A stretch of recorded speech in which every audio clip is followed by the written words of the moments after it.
প্রিয় বন্ধুরা আপুরা আসসালামু আলাইকুম। কেমন আছেন আপনারা? আশা করি ভালো আছেন।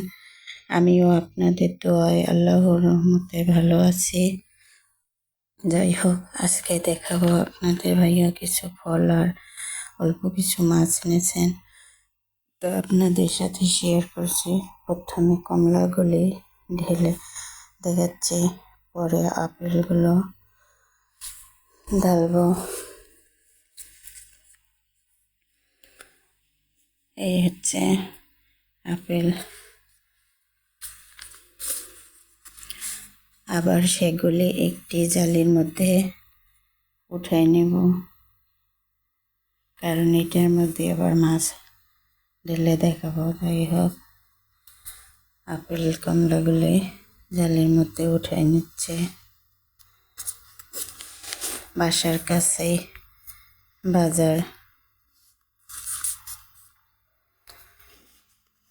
বাজারে যেতে 2 মিনিটও লাগে না, এজন্য অল্প অল্প করে সব বাজার আনতে বলি।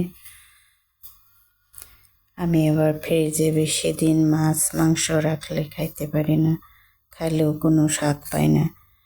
এই জন্য 2-4 দিনের জন্য যা লাগে তা শুধু আনিয়ে নেই। আপনাদের মধ্যে কার কার আমার মতো এরকম সমস্যা আছে জানাবেন। আমি গ্রামের মেয়ে, তো আগে গ্রামে বলতে আমাদের গ্রামে কারেন্ট ছিল না, কোনো ফ্রিজ ছিল না।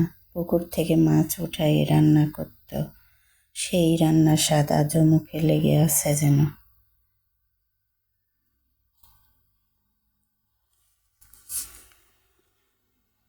তাই আমিও চেষ্টা করি যতটুকু সম্ভব আমার বাচ্চাদের গ্রামের সেই স্বাদ দেওয়ার।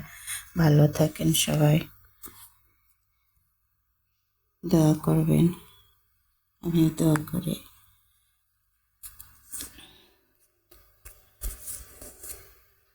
বাজার থেকে কিনে এনে টাটকা মাছ রান্না করে খাওয়ার স্বাদই আলাদা। এই জন্য সবসময় চেষ্টা করি বেশিরভাগ টাটকা টাটকা খাওয়ার। আল্লাহ হাফেজ, ভালো।